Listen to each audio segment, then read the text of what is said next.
Hello everyone. Welcome to GlowTalk English YouTube channel. You understand advanced English. You follow meetings, podcasts, and films. But when someone turns to you and asks a simple question, your mind suddenly goes quiet. You search for the perfect words, translate from your first language, and by the time you are ready, the conversation has already moved on.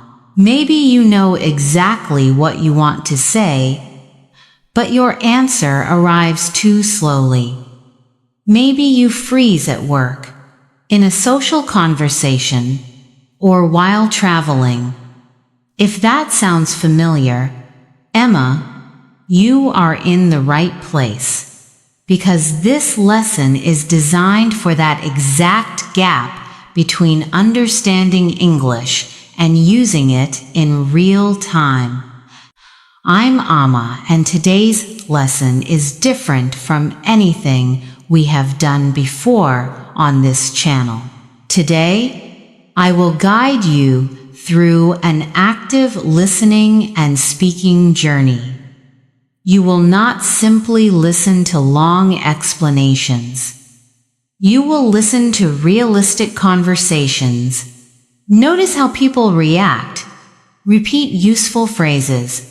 Shadow natural speech. Answer questions. Expand short answers. And then return to the conversation with more confidence. Imagine that you are preparing for a real meeting, a relaxed dinner, or a conversation at an airport. You do not need perfect English in every moment. You need English that is ready when the moment arrives. So we will follow one simple rule: stay with English. Do not stop every sentence to translate. If you hear a phrase you do not fully understand, listen for the feeling, the situation, and the words around it. Your goal is not to control every word. Your goal is to keep the conversation moving.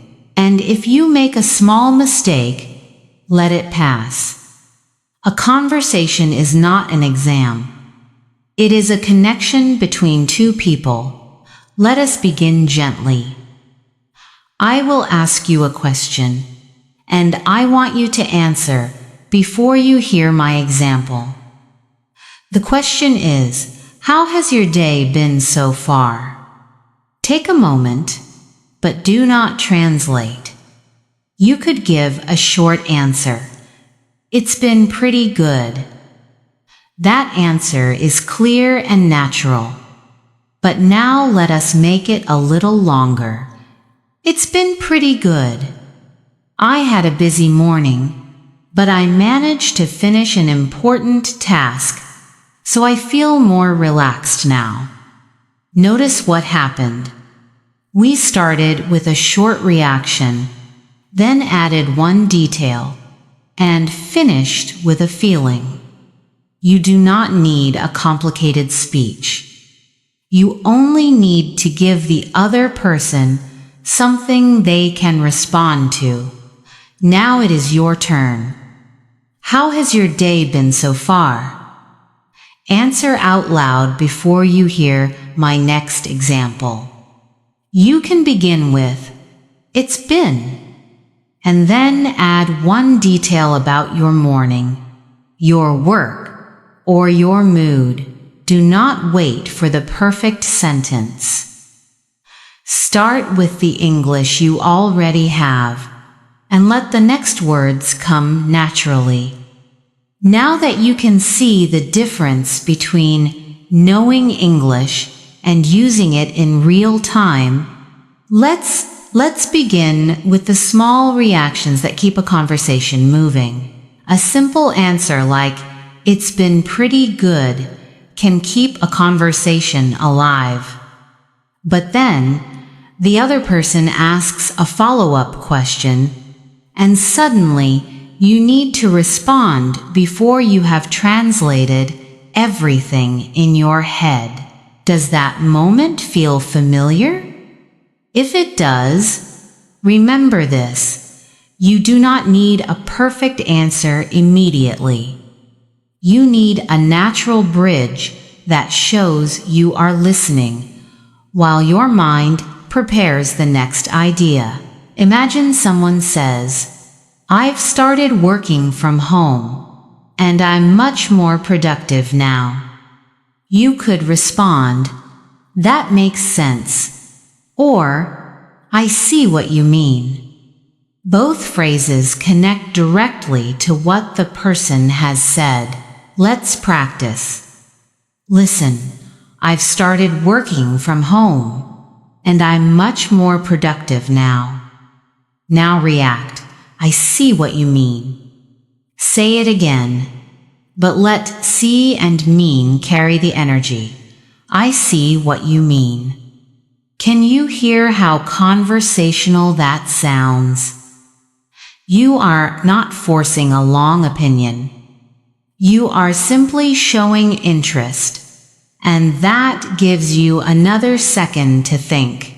Now someone asks, would you ever move to another country? Perhaps you have no immediate answer. That is completely fine. Say, that's a good question. Let me think for a second. Repeat after me. That's a good question. Then, let me think for a second. Now connect them smoothly. That's a good question. Let me think for a second. While you say that, your mind can organize an answer in English.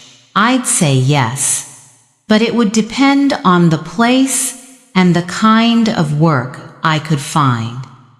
Notice the phrase, it depends. It creates thinking space and introduces a condition. You might say, it depends on the situation, or it depends on how much time I have. Your turn. Do you enjoy your job? Begin with it depends, then add one reason. For example, it depends. I enjoy the people, but the schedule can be stressful. Keep speaking even if your sentence is not perfect. Let's try another situation. A friend says, I want to learn another language, but I never have enough time. How would you react? You might say, actually, I have the same problem. Or you could add an idea. The thing is, most people don't need a huge amount of free time. They need a small routine they can repeat. Say this with me. The thing is, I need a better routine. Good. Phrases like actually and the thing is are not empty tricks. They are bridges from your first reaction to your real message. Now answer before you hear my model. What do you usually do when you feel tired after work? Start with, to be honest, I usually, or I'm not really sure, but, then add one clear detail. A natural answer might be, to be honest, I usually take a short walk. It helps me clear my head before the evening begins. It is simple, but complete, a reaction, an action, and a reason. And how do you prevent the conversation from ending there? Ask, what about you? That small question returns the attention to the other person and turns your answer into a genuine exchange. So when your mind goes blank, do not panic. Use a bridge such as, that's a good question. It depends. actually, or the thing is. Then offer one idea and one reason. You can already recognize these phrases. Next, you will use them in a real exchange and keep the conversation moving naturally. Let's bring those bridges into a real exchange, because the first few seconds of your answer often matter more than you think. Imagine someone unexpectedly asks, "If you could live anywhere for 1 year, where would you go?" You understand the question, but your mind becomes quiet. You search for the perfect answer, and the other person waits. Instead of disappearing into that silence, say, "That's a good question." Now you still sound present, interested, and relaxed. Try it with me. That's a good question. Again, with a warm, thoughtful tone. That's a good question.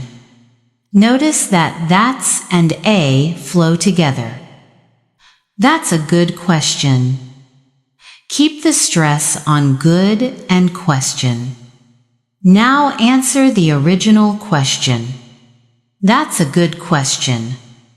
I'd probably live in Italy because I love the food and the slower pace of life. Your answer does not need to be brilliant.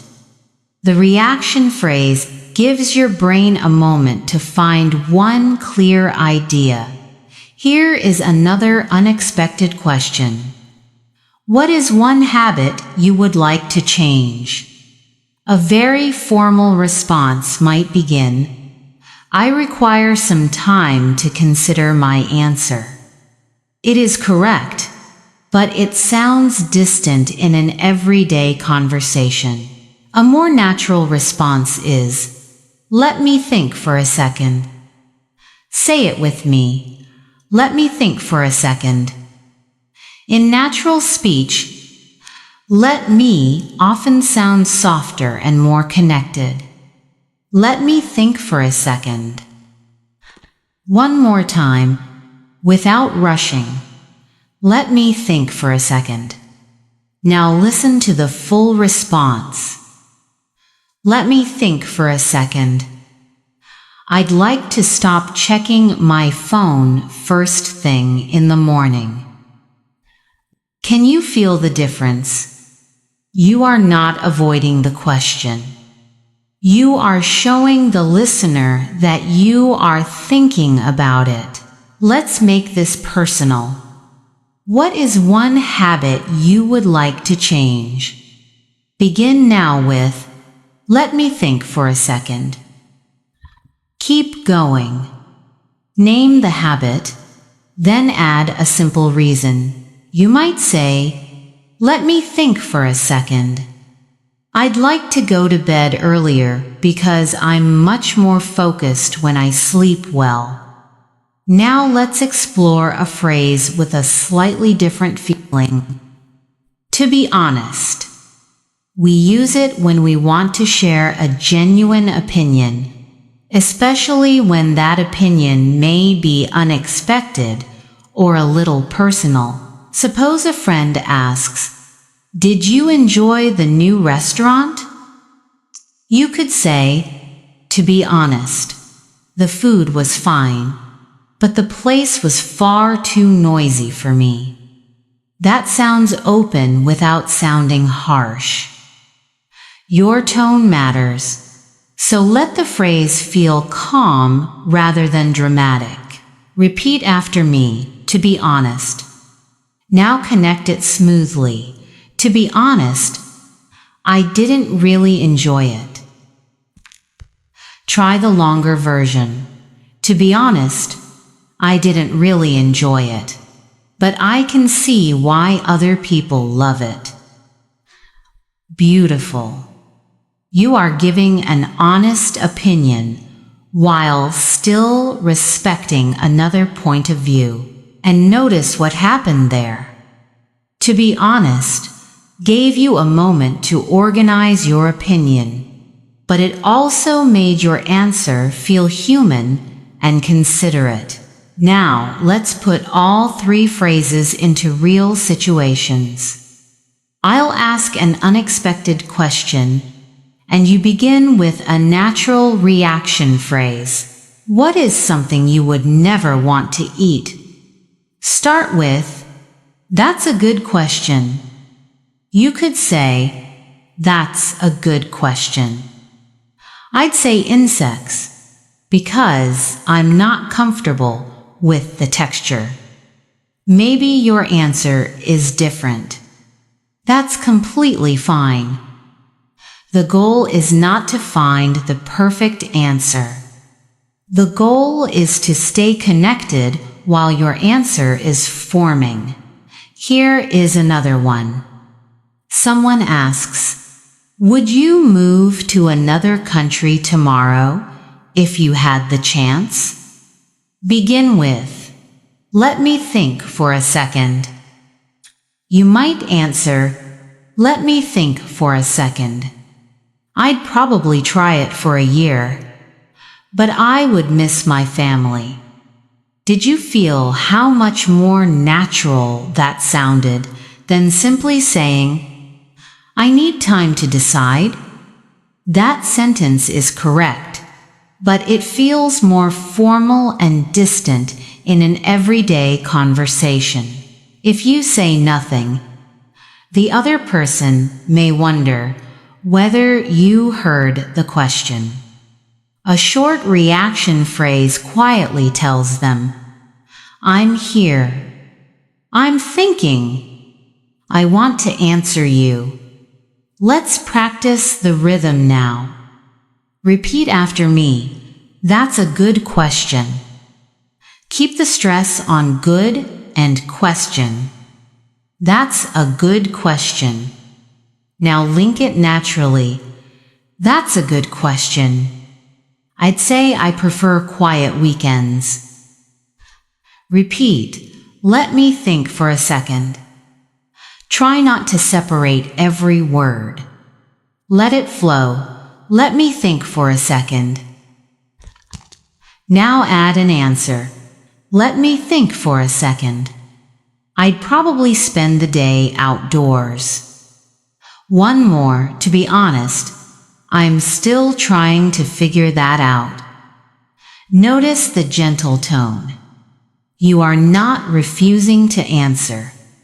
You are being honest about your uncertainty. Now shadow me.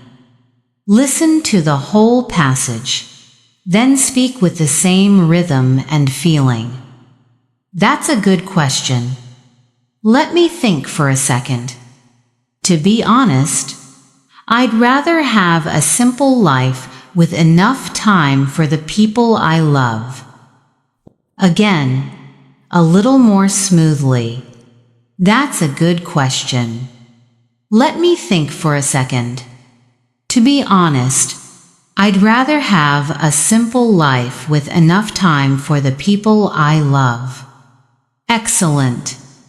You just connected 3 reaction phrases to one thoughtful answer. Now it's time for a quick response drill.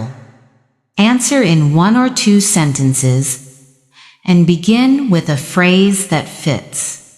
What food could you eat every week without getting tired of it? What do you usually do on weekends? What is one thing you like about your work or studies? What is the most difficult part of learning English for you? For that last question, you might say, to be honest, speaking quickly is still difficult for me, but I'm getting better. Don't translate every word before you speak. Choose a reaction phrase. Give yourself a little space, and let the rest of the answer grow from there. These phrases give you time, but the next step is learning how to use that time without slipping back into translation. So how do you use that little space without translating? You build your response from what is happening right now. There is an important difference here. Translation often begins with a complete idea in your first language, and then tries to rebuild the whole idea in English. Thinking in English can be much simpler. You notice the situation, choose one short English thought, and begin there. Imagine that you arrive at the station and see your train leaving. What is your first available thought? It could be, I missed it. That is enough. You do not need to create a perfect explanation immediately. First, connect the scene directly to those 3 English words. I missed it. Repeat after me, I missed it. Now add one natural reaction. Oh no, I missed it. And now let the thought grow. Oh no, I missed it. I'll take the next one. Did you feel how the answer developed? You began with the clearest thought, not the most impressive sentence. Let's try another ordinary moment. You are choosing between coffee and tea. Instead of searching for a detailed answer, notice what you want and say, I'll have coffee. Repeat that, I'll have coffee. Now give a reason, I'll have coffee. The thing is, I'm really tired. That small phrase, the thing is, helps you extend an idea you already have. Here is another scene. You receive an unexpected email from someone you have not heard from in years. Your first thought might be, that's surprising. Or perhaps, I wasn't expecting that. Both are natural. Neither needs to be perfect, because fluency is not the ability to produce one flawless sentence. Fluency is also the ability to start flexibly. Notice where your thought is going and adjust as you speak. Maybe you begin with, I'm not really sure, but. Then the meaning becomes clearer. I'm not really sure, but I think they want to reconnect. That is advanced communication too. You are managing uncertainty while keeping the conversation moving. Let's make this personal. How are you feeling right now? Answer with one simple sentence. You might say, I'm a little tired, or I feel quite focused. Now add a reason with the thing is. I'm a little tired. The thing is, I didn't sleep well. Or change the direction with actually. I felt tired earlier. Actually, I have more energy now. Your turn again. What would you like to drink right now? Give me one sentence first, without waiting for the perfect wording. Now add one reason. I'd like some tea. The thing is, I want something warm. Good. Your first thought gave you a starting point, and your reason gave that thought shape. And once you have that first thought, the next step is simple. Make it easy to understand, not perfect. Just clear. Think about missing a train. Your first thought is probably not a full sentence in your head. It is something like, oh no, I'm late. That is enough to begin. Then you can add one more idea. The next train is in 10 minutes. So the thought becomes bigger, but it still feels natural. Let's try another scene. You are at a cafe, and you are deciding what to order. Your first English thought might be, I want coffee.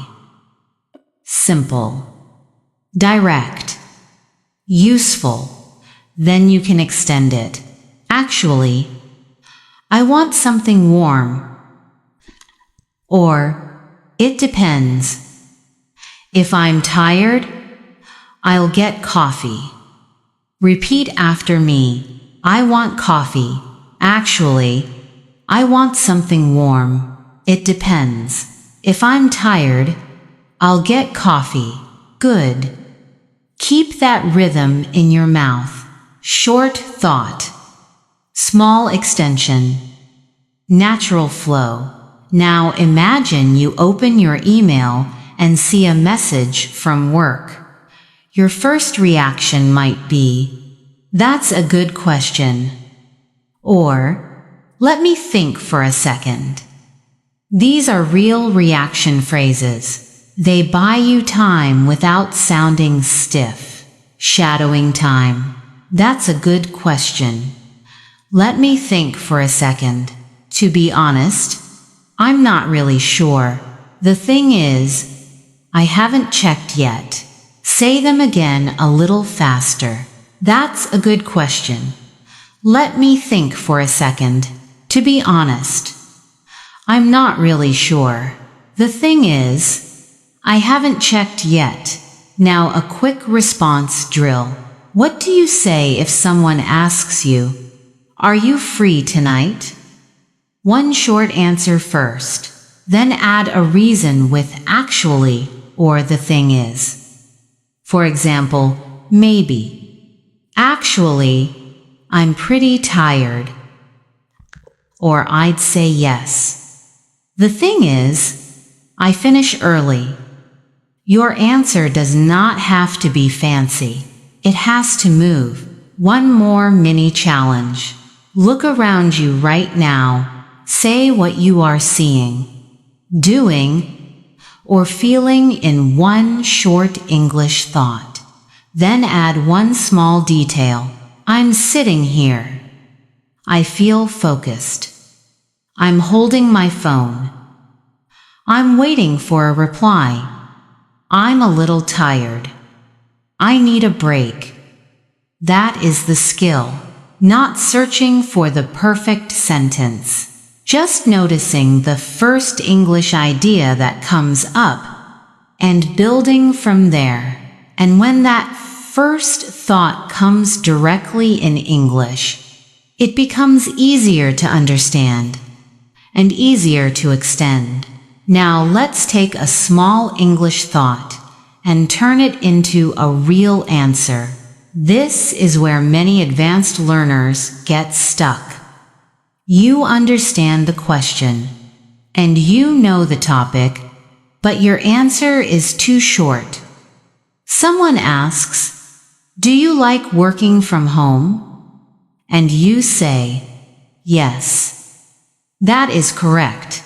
But the conversation has nowhere to go. So what can you do instead? Use 4 small layers and answer, a reason, an example, and a personal detail. Not a speech or a memorized paragraph, just enough to help the other person understand you. Let's try a normal question. Do you usually check your phone in the morning? A short answer is, yes. Add a reason, yes. Because I like to see if anything important happened. Add an example. For example, I check my messages and my calendar. Then add a personal detail. To be honest, I'm trying to do it less. Put it together, yes, because I like to see if anything important happened. For example, I check my messages and my calendar. To be honest, I'm trying to do it less. Hear that. The words are simple, but the answer feels complete.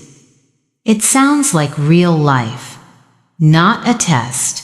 Repeat after me, yes, because I like to see if anything important happened. Again, for example, I check my messages and my calendar. One more time, to be honest, I'm trying to do it less. Now you answer. Do you usually check your phone in the morning? Start with yes, no, or it depends, and add one reason. If you gave only one sentence, that's fine. Add one more now. You are not trying to sound impressive. You are trying to stay in the conversation. Let's use not really. The question is, do you exercise every day? You could say, not really. The thing is, my schedule changes a lot. Add an example.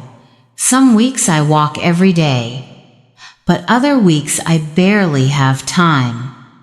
Then add a personal detail. I'd say I'm more consistent when I do something simple. The full answer is, not really.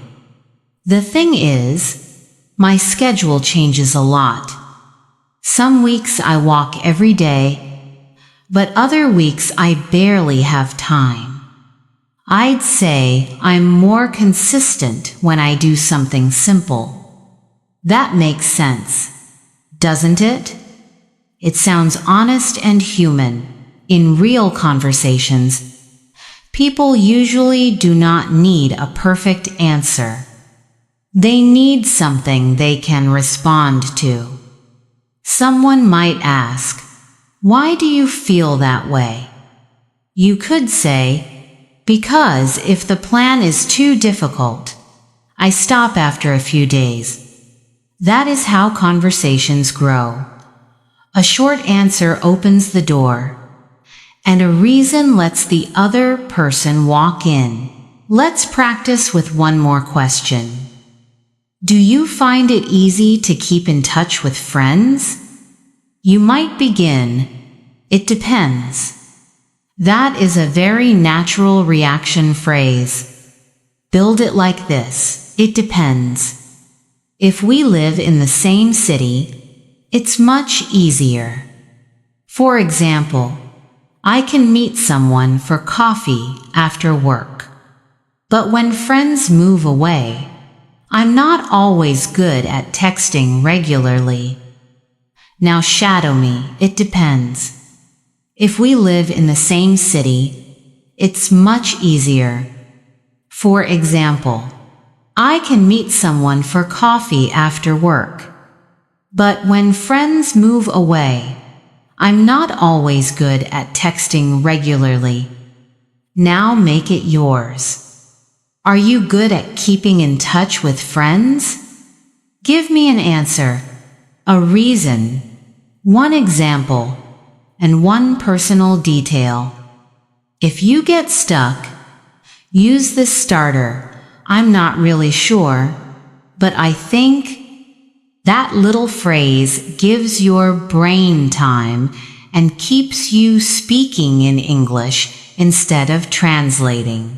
Remember, a longer answer is not just more words. It is a clearer thought, built one small layer at a time. Notice what happened there. You did not need a perfect answer.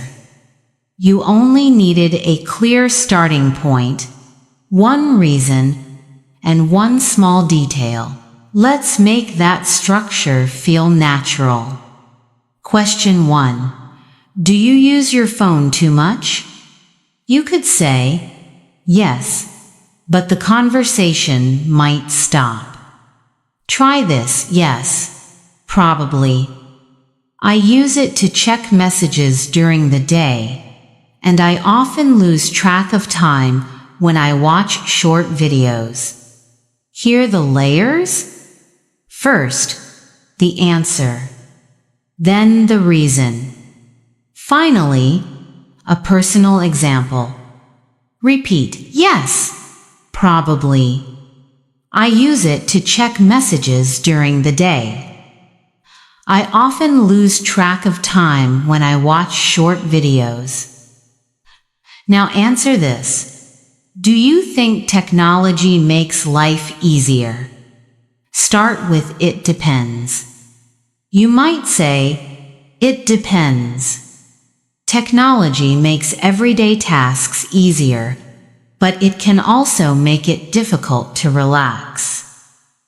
I can work from anywhere, but sometimes I feel I'm always available. That sounds balanced because you are not forcing yourself into a simple yes or no. You are showing how you really think. And if I ask, why do you feel that way? You can say, that's a good question. Let me think for a second. Try the complete response. That's a good question. Let me think for a second. I suppose technology helps most when I use it intentionally rather than automatically. That phrase gives you time while keeping the conversation alive. Here is the next question. Do you enjoy exercising? A short answer is, not really. A developed answer is, not really. I'm not very motivated by traditional workouts, but I enjoy walking because it helps me clear my head. I usually walk after dinner when the weather is pleasant. Do you hear the difference? You are not simply rejecting exercise. You are explaining what works for you. Now your turn. Begin with not really, sometimes, or I'd say yes, and add a reason, an example, and one personal detail. What about this question? Is it easy for you to maintain a healthy work-life balance? You could answer, I'm not really sure, but I think I'm getting better at it.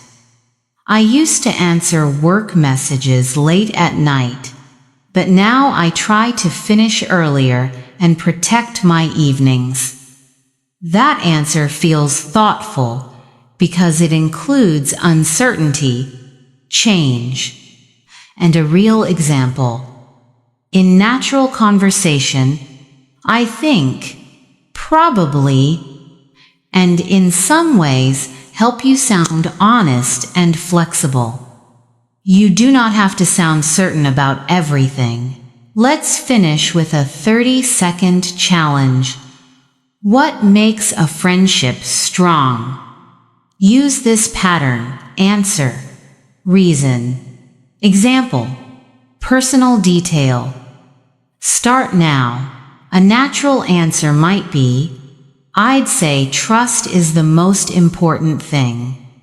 The thing is, friends do not have to agree about everything, but they should feel safe being honest. For example, I appreciate friends who can tell me when I'm making a poor decision. Personally, I try to be that kind of friend too. That answer was concise, but it had shape. So when someone asks you a question, do not search for a long speech. Give one clear answer, then let your thought grow. If you are uncertain, balanced, or personal, that is not a weakness. It is often what makes your answer sound real.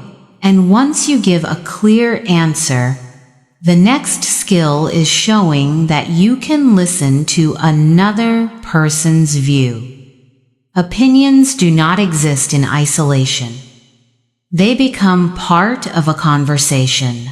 Imagine a colleague says, "I think remote work makes people less connected." Your first reaction may be, "I disagree." But a natural response does not have to begin with disagreement. You could say, "I see what you mean. It depends on how the team communicates." Notice the balance. You acknowledge the other person, then you add your own thought. Repeat after me, "I see what you mean." Again, with a warm, open tone, "I see what you mean."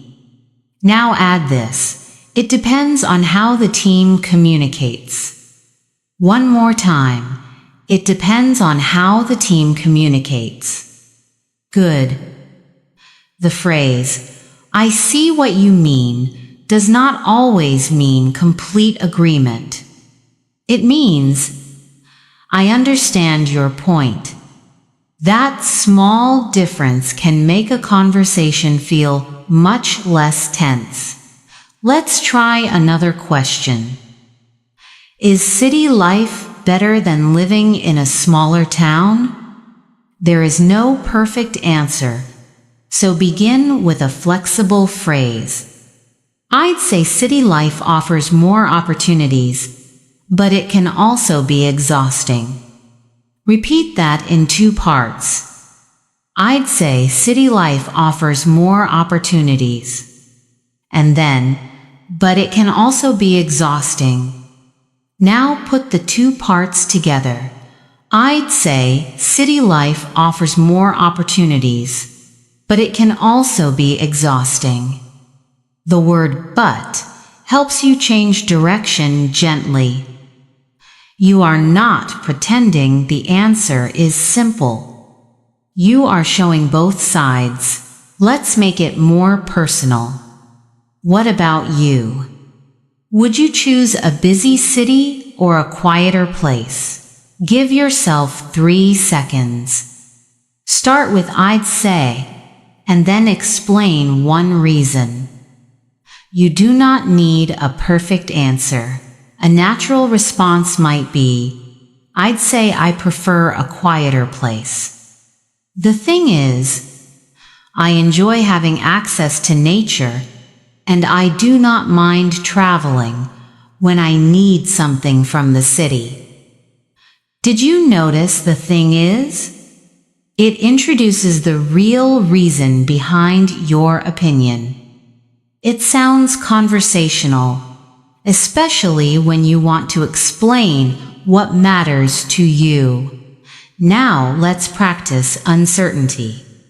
Someone asks, "Will social media become less important in the future?" You might not know. That is completely fine. Say, "I'm not really sure, but I think people will become more selective about what they follow." Repeat after me, "I'm not really sure, but..." Now finish the thought. I think people will become more selective about what they follow. Together, "I'm not really sure, but I think people will become more selective about what they follow." This phrase gives you time to think, but it does not make you sound weak. It tells the listener that you are being honest and careful. Quick response round. I'll give you a topic. Choose "I'd say," "It depends," or "I'm not really sure, but..." Before you answer. First topic. Is changing careers after 30 a good idea? Start now. You could say, "It depends." If someone has a clear reason and a realistic plan, it may be a very good idea. Next topic. Are personal goals more important than financial success? Try your answer. One thoughtful response would be, I'd say personal goals matter more in the long run, but financial security still affects the choices people can make. That is the kind of answer we want: clear, flexible, and connected to real life. And when someone responds, do not rush to defend your opinion. First, show that you heard theirs. Opinions do not exist alone, so let's practice the phrases that show another person you are genuinely listening. Exactly. A good conversation is not only about saying what you think. It is also about helping the other person feel heard before you share your own view. Imagine your friend says, "Remote work is better because I can focus without commuting." You do not have to agree completely. Start with, "I see what you mean." Repeat after me, "I see what you mean." This small phrase creates space. It says, "Your idea is reasonable, and I'm listening." Then you can add your different opinion gently. "I see what you mean, but I'd say remote work can feel isolating for some people." Shadow me, "I see what you mean, but I'd say remote work can feel isolating for some people." Notice the movement. First, connection, then, your opinion. You are not attacking the person.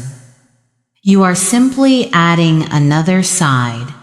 Now try this question. Is city life better than living in a small town? Before you answer, choose a listening phrase. If someone loves the energy of a city, you might say, "That makes sense."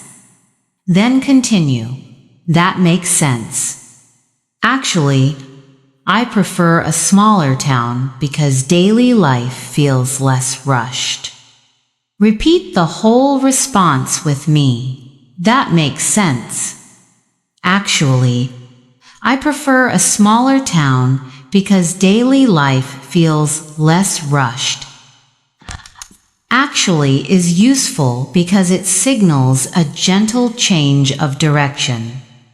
Say it warmly, not as if you are correcting someone. Let's make it more real. Someone says, "Social media helps people stay connected." What could you say if you partly agree? Take a moment. There is no perfect answer. Here is one natural response. "I see what you mean." It can help people stay in touch, but it depends on how they use it. Say it with me. "I see what you mean." It can help people stay in touch, but it depends on how they use it. Now compare these replies. "You're wrong." "Social media is harmful."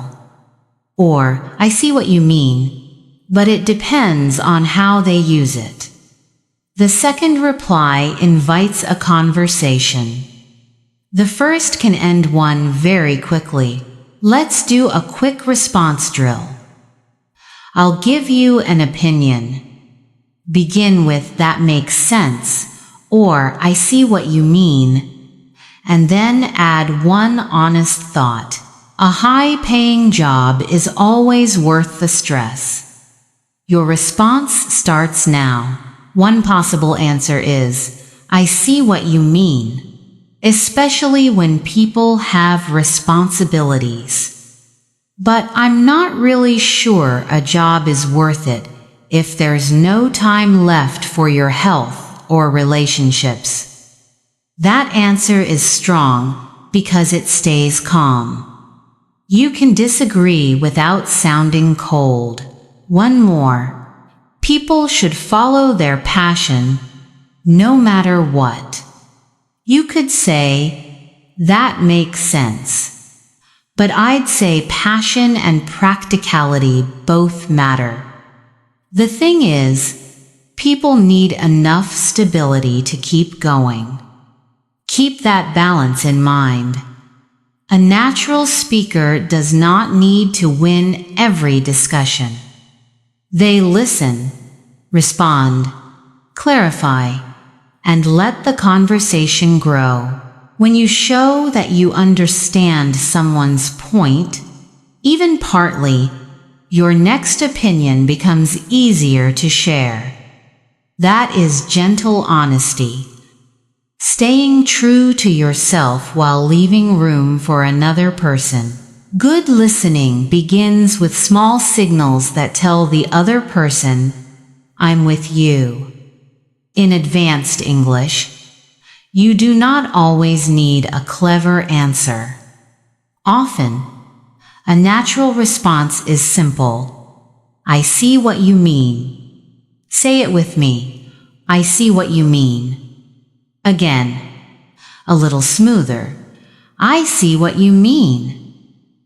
This does not always mean, I agree. It means, I understand your point. I understand why you see it that way. For example, someone says, I think working from home can make people feel lonely. Even if you enjoy working from home, you can say, I see what you mean. Some people do miss daily contact with colleagues. You are not giving up your opinion. You are opening the door before sharing it. Repeat, I see what you mean, but I've had a slightly different experience. I see what you mean, and I think it depends on the person. Now try another useful phrase. That makes sense. It tells the other person, your idea is logical to me. Imagine someone says, I prepare questions before a meeting because it helps me feel calmer. You could answer, that makes sense. When you prepare, you can listen better instead of worrying about what to say. Repeat, that makes sense. That makes sense, especially if the meeting is important. That makes sense. I'd probably feel the same way. Here is a quick question. If a friend says, I don't like making big decisions late at night because I'm usually tired, what could you say? Try one short answer now. You might say, that makes sense. It's hard to think clearly when you're tired. Or, I see what you mean. I'm the same way sometimes. These small phrases make a conversation feel human because you are showing that you listened, not merely waiting for your turn. Now add one more phrase, what about you? It returns interest and keeps the conversation from becoming a monologue. Many learners give a good answer and then stop, so the conversation loses energy. If someone asks, do you like living in a big city? You could say, to be honest, I like the convenience, but I don't always like the noise. That is good, but this is better. To be honest, I like the convenience, but I don't always like the noise. What about you? Repeat, what about you? I usually prefer quiet places. What about you? I'd say I'm more productive in the morning. What about you? I'm not really sure, but I think I'd choose the smaller company. What about you? Let's practice the full movement. Acknowledge, respond, and return interest. Listen first. I see what you mean. To be honest, I feel that way too sometimes. What about you? Now shadow me. Close to my rhythm. I see what you mean. To be honest, I feel that way too sometimes. What about you? Again, smoothly. That makes sense. I'd say it depends on the situation. What about you? Your turn. Try to connect the words naturally, without translating each one in your head. Here is your challenge. Respond to this statement with one listening phrase, one personal thought, and one question. I think people are becoming less patient because everything online is so fast. Start with, I see what you mean, or that makes sense. Try it now. A strong answer could be, I see what you mean. Actually, I notice that in myself when a page loads slowly. What about you? Do you think it affects how you talk to people too? That is real conversation. You listened, reacted, shared your thought, and kept the other person speaking. Next, we'll build on this skill and learn how to disagree gently without sounding cold or defensive. Before we move on, let's stay with listening for one more moment. This is where many advanced speakers begin to sound much more natural. You may have strong grammar and clear opinions, but if you do not show that you are listening, the conversation can feel one-sided. Imagine someone says, I've been thinking about changing jobs, but I'm worried it might be a mistake. You could answer, I changed jobs last year. That is not wrong, but it moves too quickly to your own story. A warmer response would be, I see what you mean. That's a big decision. What kind of change are you hoping for? Do you hear the difference? You are not simply waiting for your turn. You are helping the other person continue. Repeat after me. I see what you mean. That's a big decision. What kind of change are you hoping for? Again, more smoothly. I see what you mean. That's a big decision. What kind of change are you hoping for? Now compare three useful phrases. I see what you mean shows that you understand someone's point, whether or not you agree.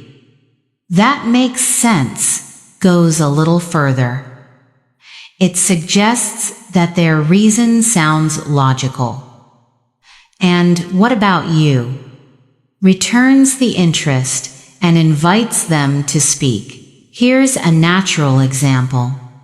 Someone says, I don't like working from home every day because I start to feel disconnected. You might say, I see what you mean. Do you miss the small conversations at the office? Say it with me. I see what you mean. Do you miss the small conversations at the office? Or make it more personal. That makes sense. To be honest, I think I'd feel the same after a while. What about you? Notice that the follow-up question should sound like curiosity, not an interview. If someone says, I'm trying to spend less time on my phone, one natural question is enough. That makes sense. What made you want to change that? Repeat, that makes sense. What made you want to change that? Good. Now let's try a quick response drill. Keep your answers short, warm, and alive. I say, I find it hard to relax when I still have unread messages. Your response is, I see what you mean. I feel that too sometimes. Now say it. I see what you mean. I feel that too sometimes. I say, I prefer honest feedback, even when it's uncomfortable. You answer, that makes sense. I'd say it helps you grow faster. Your turn, that makes sense. I'd say it helps you grow faster. I say, I don't always know how to start conversations with new people. Try, I see what you mean. What usually makes it difficult for you? Now shadow this full exchange. I see what you mean. Actually, I feel that way in big groups too. What about you? Is it easier for you one-on-one? Again, with connected speech. I see what you mean. Actually, I feel that way in big groups too. What about you? Is it easier for you one-on-one? That is the rhythm we want. Acknowledge. Add a real thought, then return the focus. Real conversations are not speeches. They are built moment by moment through small signs of attention. For our final role play, imagine a friend says, I thought I wanted a busier life, but now I think I just wanted to feel more important. Respond with kindness. I see what you mean. That's a really honest way to put it. What made you realize that? Say it with me. I see what you mean. That's a really honest way to put it. What made you realize that? You are not only using English now, you are using it to make space for another person. Next, we'll practice reacting when the meaning is unclear or the conversation suddenly changes direction. When the meaning is unclear, kindness helps you stay calm instead of freezing. Many learners think confidence means understanding everything the first time. But real conversations are not like that. Confident speakers clarify. They say, sorry, I missed the last part, or, do you mean? Then they keep going. Clarification is not failure. It is a normal, useful conversation skill. Imagine someone speaks quickly. You understand the topic, but one detail disappears.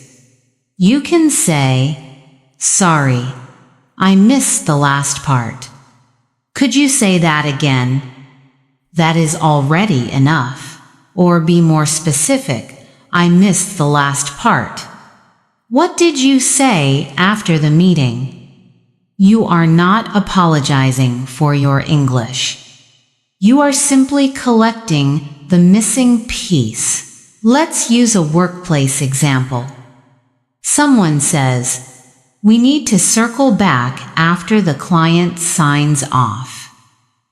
Perhaps you understand client, but circle back and signs off are unclear. You could ask, do you mean we should discuss it again after the client approves it? That sounds clear and confident, doesn't it? You offer your best interpretation. and the other person can confirm or correct it. Here is another common situation. Someone says, "It's not exactly urgent, but I wouldn't leave it too long." They are not saying, "Do it now," but they are not saying, "Take your time," either. So you might respond, "So, you'd like me to handle it fairly soon, right?" Notice what happens. Vague language becomes a clear action. That makes sense in any busy conversation. Clarification can also be more personal. Someone says, "I'm tired of being the reliable one." Do they feel exhausted, used, or invisible? The words may be simple, but the feeling needs care. Instead of pretending you understand, ask, "What do you mean by the reliable one?" Or try, "Do you mean people expect too much from you?" This is where advanced English becomes human. You are checking emotion, not only vocabulary. Listen to this exchange. "I might go to Daniel's thing later, if I'm not completely done by then." You could say, "Do you mean you're not sure if you'll have enough energy? Or you're not sure if you'll finish work?" The answer might be, "Actually, both. I want to go, but the thing is, this week has been a lot." Then you can respond, "I see what you mean. Maybe you can decide closer to the time." That question gives the speaker room to explain. It does not close the conversation. Repeat after me. "Do you mean you're not sure if you'll have enough energy? Or you're not sure if you'll finish work?" Keep it smooth, not perfect. Sometimes your own words come out unclear, too. You can recover with, "Sorry, what I mean is." Then say it more simply. "I'm interested, but I need more time to decide." And when you need a moment, say, "That's a good question. Let me think for a second." Now answer this out loud. When was the last time you misunderstood something in English but stayed quiet? Start with, "To be honest, I stayed quiet because." Then make it stronger. "To be honest, I should have asked because." Speaking clearly does not mean never feeling uncertain. It means staying engaged while you find your way forward. That is the skill we are building. You do not disappear when a sentence becomes difficult. You stay in the conversation. Ask for the missing piece and keep moving. Let's make that practical. Imagine a colleague says, "We'll need to circle back once the figures are in." You understand some of it, but circle back is unfamiliar. Do not pretend. Say, "Sorry, could you say that another way?" The colleague might answer, "Sure, we'll discuss it again after we receive the numbers." Now you can say, "Got it. So we'll review the decision after the figures are available." That small confirmation shows confidence because you are checking the meaning, not apologizing for existing. Try this response. "Do you mean we'll discuss it again after we receive the numbers?" Keep your voice calm. You are not asking for permission to understand. You are making sure you understood correctly. Now let's try fast speech. Listen to this sentence. I was going to mention it, but I ran out of time. In natural speech, going to may sound like gonna, and ran out of can move together. You may not hear every word clearly, so what is the key meaning? The person planned to mention something, but there was not enough time. You do not need to catch every sound before you understand the message. If you miss the ending, say, I missed the last part. Then add, could you repeat that? Repeat after me. I missed the last part. Could you repeat that? Good. Now imagine someone says, you should come by sometime. Is that a real invitation or just a friendly expression? You can ask, do you mean this week or just sometime in general? That question is useful because indirect language can be confusing. The other person may say, I mean it. How about Saturday afternoon? You have clarified the intention, and the conversation has become easier. Let's try one more. Someone says, you seem different today. That could be positive, negative, or simply curious. Instead of guessing, ask, what do you mean? Or soften it with, what makes you say that? If the answer is unclear, you can say, I'm not really sure I understand. Could you say that another way? Notice how steady that sounds. You are still open, but you are not pretending. Now it is your turn. I say, the new process is a little more flexible, but there are some compliance issues we need to work through. You do not know what compliance issues means. Ask me for clarification. You could say, when you say compliance issues, do you mean rules we need to follow?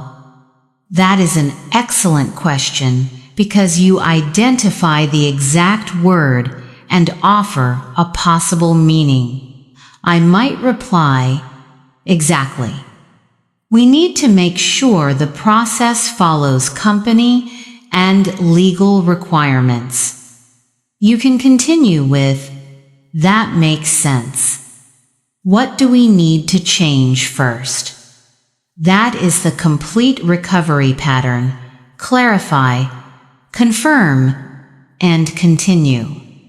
You do not stop after understanding one phrase. You use the new understanding to ask the next natural question.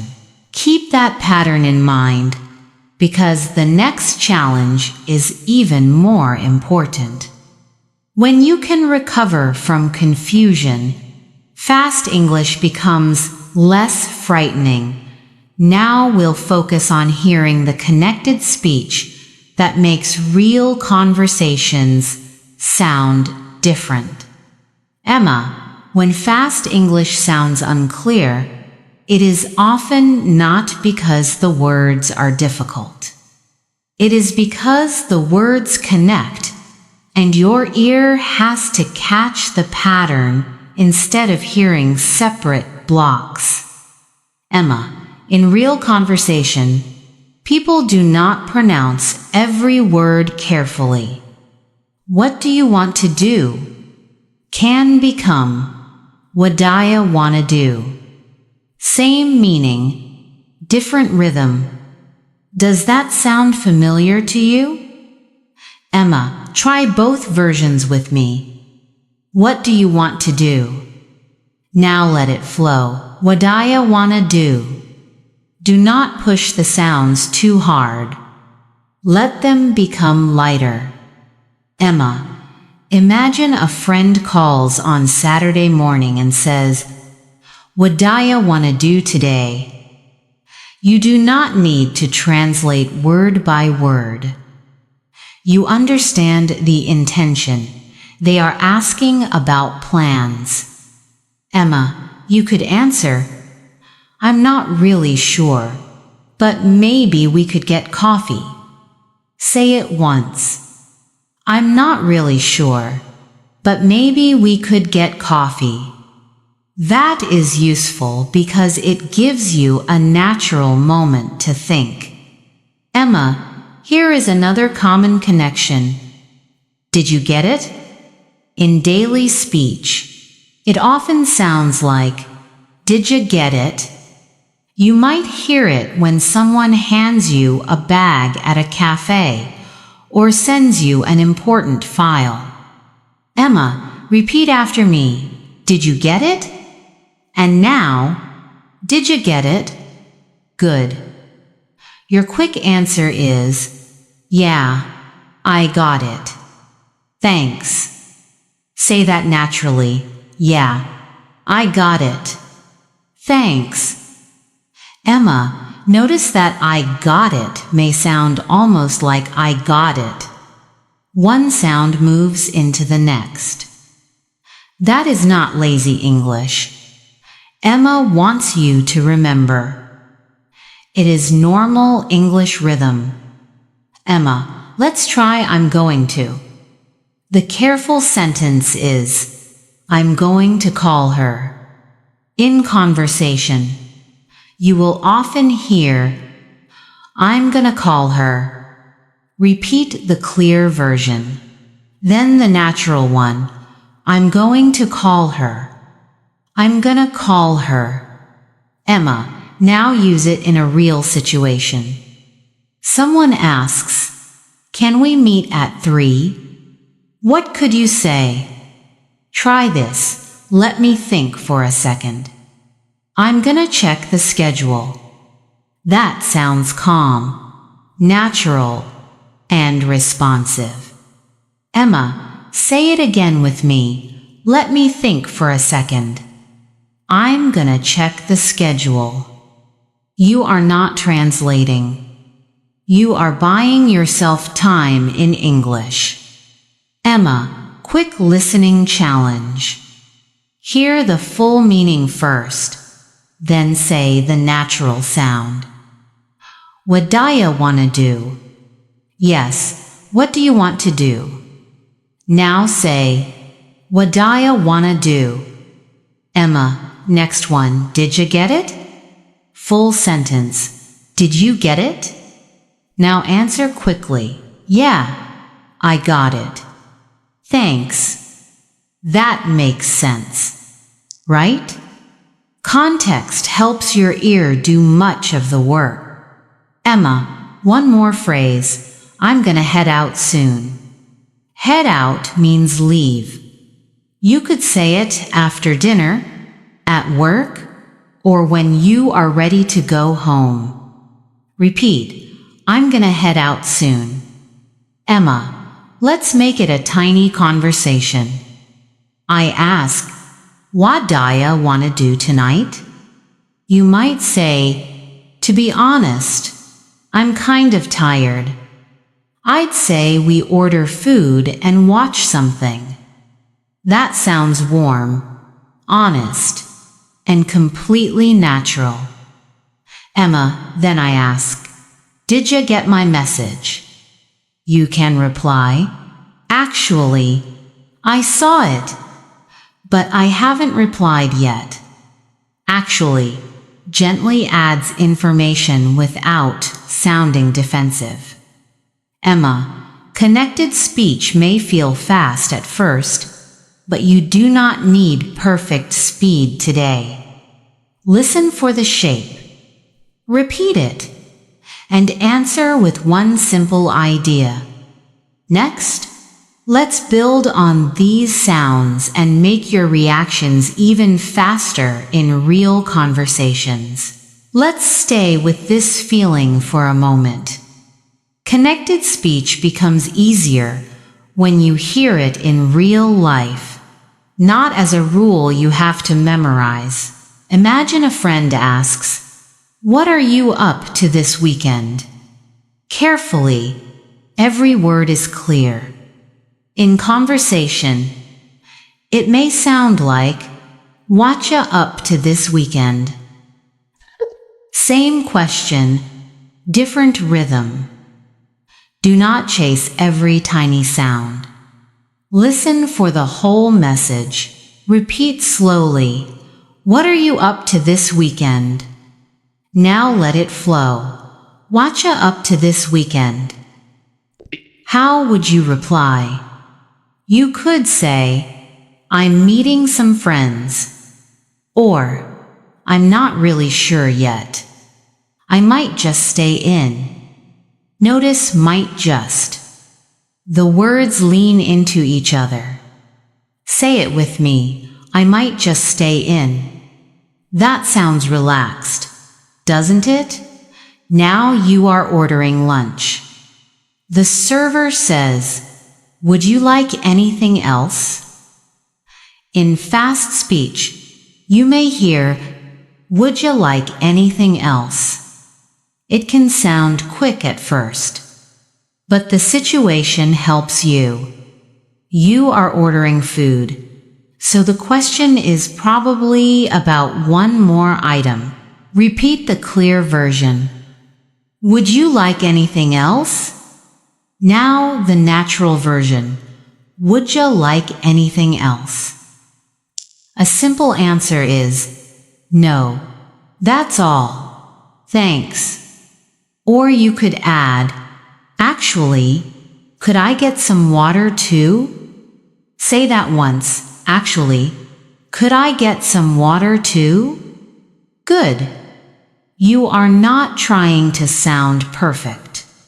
You are responding naturally. Let's move to work or school.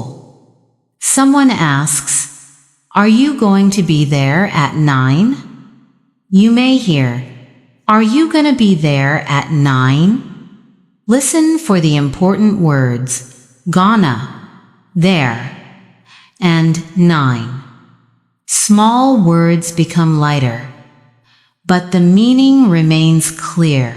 Repeat, "Are you going to be there at 9?" Now, "Are you going to be there at 9?" Your turn. "Are you going to be there at 9?" A calm answer could be, "Yeah, I should be there a little before 9. Say it with me. Yeah, I should be there a little before 9. That rhythm gives you time to think without sounding frozen. Here is a quick challenge. If you hear, "Did you hear about it?" What is the full question?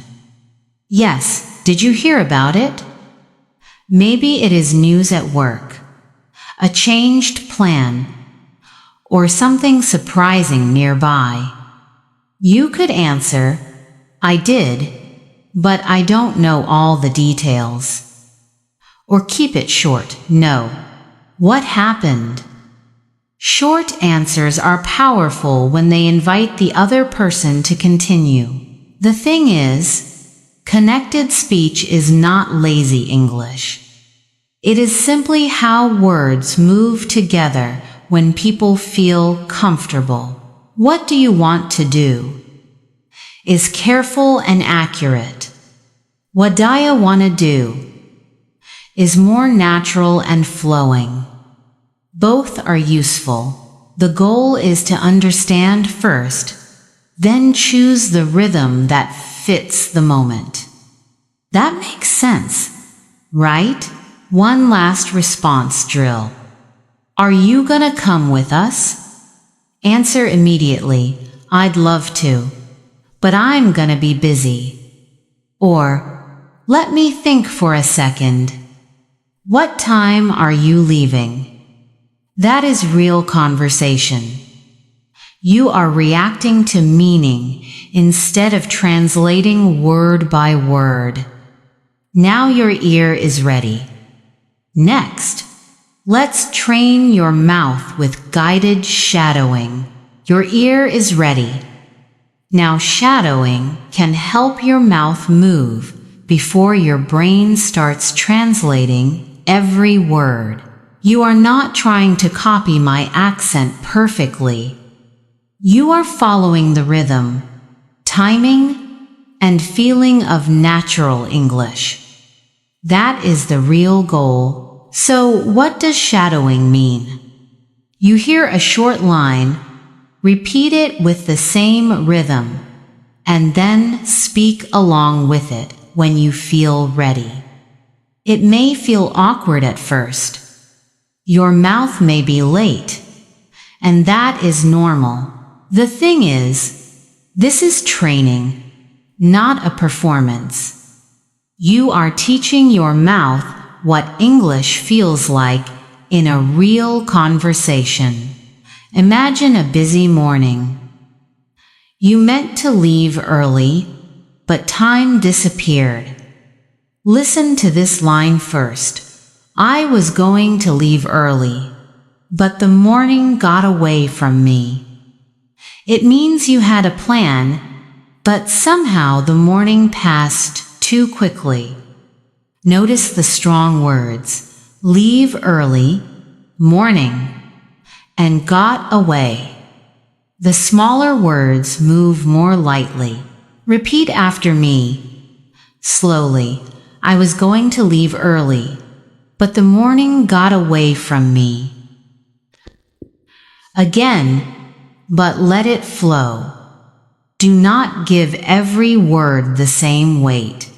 I was going to leave early, but the morning got away from me. To be honest, many advanced learners work too hard here. They pronounce every word carefully, but the sentence does not move. Clear speech matters, but natural speech also has strong words, soft words, and emotion. Here is the reply, I know. Mine too. I had 3 things to do before 9. Listen for the short response. Mine too. It means, my morning got away from me too. Repeat after me, I know. Mine too. I had 3 things to do before 9. Say it once more with a slightly tired but understanding feeling. You are not only copying sounds, you are copying the reason behind them. You may be thinking, Emma, this feels slow. I see what you mean. But slow rhythm practice builds faster speech later. If your mouth cannot follow the pattern slowly, it will panic when someone speaks quickly. Now connect the 2 lines. First, I was going to leave early, but the morning got away from me. Then, I know. Mine too. I had 3 things to do before 9. Good. Now let's make the situation more real.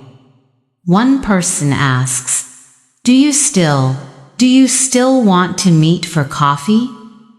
Or should we move it till later? Notice the soft choice, meet now or adjust. Repeat it with calm flexibility. Now listen to the answer. Let's move it. I could really use a quiet hour first. Hear how let's is quick, while move it carries the decision. Repeat after me, let's move it. I could really use a quiet hour first. Don't make could really use too separate. Let it flow together. I could really use a quiet hour. It sounds honest, not dramatic. Say the whole exchange with me now. Do you still want to meet for coffee? Or should we move it to later? Let's move it. I could really use a quiet hour first. Good. This is level 2 of shadowing. You are speaking with the model almost at the same time. Keep going even if you miss a word. That part matters.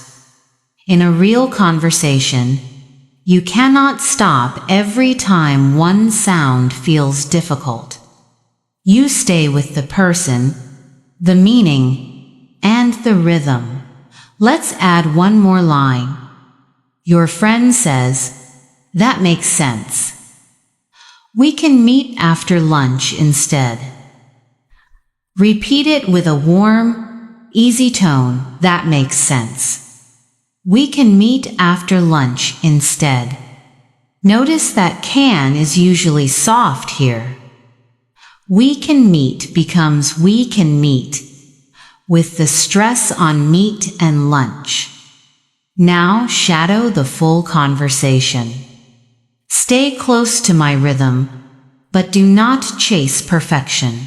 I was going to leave early, but the morning got away from me. I know. Mine too. I had 3 things to do before 9. Do you still want to meet for coffee? Or should we move it to later? Let's move it. I could really use a quiet hour first. That makes sense. We can meet after lunch instead. How did that feel? Maybe a little fast. Maybe you lost one small word. That is completely normal. Shadowing is not an accent contest. You do not need to sound exactly like me. You are training your mouth to move smoothly from one idea to the next. Now try level 3. Do not repeat my exact words yet. Remember the meaning instead. You had a busy morning. Your plans changed. You need some rest. A friend understands and suggests meeting later. Say your own version out loud. You might say, "To be honest, this morning was hectic. Could we meet after lunch? I just need a little time to reset." Or perhaps you would say, "I'm not really sure I can make coffee now, but later would be great." Both responses are natural because they carry the same feeling. Give yourself a quick check. Was your speech flowing, even with a few mistakes? Were the important words clear? Did your phrases connect instead of sounding like separate blocks? If the answer is mostly yes, you are doing real shadowing. If the answer is not yet, that makes sense too. Repeat this conversation later today, and it will feel more familiar. Your goal is not perfect pronunciation. Your goal is to feel present inside English. Even on a busy morning, even when your plans suddenly change. Now that your mouth is following the rhythm of English, let's test whether you can respond quickly when the conversation gives you no time to prepare. Fast answers become more natural when they are connected to real choices. So let's place this drill inside an ordinary conversation. I'll give you a situation, and you'll respond quickly with a reaction phrase and one clear idea. Don't search for the perfect sentence. Ready? You're choosing a restaurant with a friend. I ask, "What kind of food do you feel like having tonight?" Start with, "That's a good question," and answer. You could say, "That's a good question. I'd say Italian food. I'm in the mood for something warm and simple." Or, "That's a good question. Actually, I'd rather have something light. Maybe sushi." Both answers work. The goal is not one perfect sentence. The goal is to react and communicate. Your turn now. What kind of food do you feel like having tonight? Good. Now, your friend suggests a crowded restaurant, but you don't want to wait outside. I ask, "Should we still go there?" You might say, "Actually, I'd rather try somewhere else. It looks too busy tonight." Or, "Actually, I'm not really sure. We could call first and check." This tips is simple. Actually gives you a moment to think, but it still sounds natural. Here's the next situation. Your meeting is planned for 2, but something has come up. You need to move it to 3. What would you say? Try. "The thing is, I have a conflict at 2. Would 3 work for you?" Or, "I'm sorry, but could we move the meeting to 3? Now respond immediately. Start with, "The thing is," and explain the change in one sentence. Well done. You don't need a long explanation. In real conversations, a short, clear answer is often more helpful than a detailed speech. Let's try accepting an invitation. A friend asks, "Would you like to come over for dinner on Friday?" You can say, "That sounds great. I'd love to. But if you need time, say, let me think for a second. Friday might work, but I need to check my schedule." Your turn. You have 2 seconds. Would you like to come over for dinner on Friday? Notice the difference between knowing English and using it. You may know several possible answers, but fluency grows when one useful answer comes out quickly and naturally. Now imagine a small problem. Your friend says, "The printer isn't working, and I need these documents in 10 minutes. What do you say? Try. I see what you mean. Let's use the printer downstairs." Or, "Actually, we could email the documents instead." Give your answer now. Start with, "I see what you mean," and offer one solution. That was strong because you acknowledged the problem before solving it. This small reaction can make you sound cooperative rather than abrupt. One last situation. Your friend asks, "Can you recommend a good place for a quiet afternoon?" Start with, "It depends," and give one reason. You could say, "It depends. If you want coffee, try the cafe near the park." Or, "I'd say the library cafe. It's comfortable and usually quiet." Excellent. Now we'll speed things up. Answer before you feel completely ready. Choosing a restaurant, changing a meeting time, accepting an invitation, solving a small problem, and making a recommendation. Keep each answer brief, but make it meaningful. You're training your first response, not writing an essay. Next, you'll connect an opinion, a reason, and a question in one natural exchange. Here comes the final speed challenge. You'll make a choice, give one reason, and ask a follow-up question in one short response. Use this shape, reaction phrase, opinion, reason, question. For example, that's a good question. I'd choose the Italian place because it's quieter. What about you? Notice how simple that sounds. You do not need complicated grammar. You just need to keep the conversation moving. A friend asks, should we eat downtown or somewhere near home?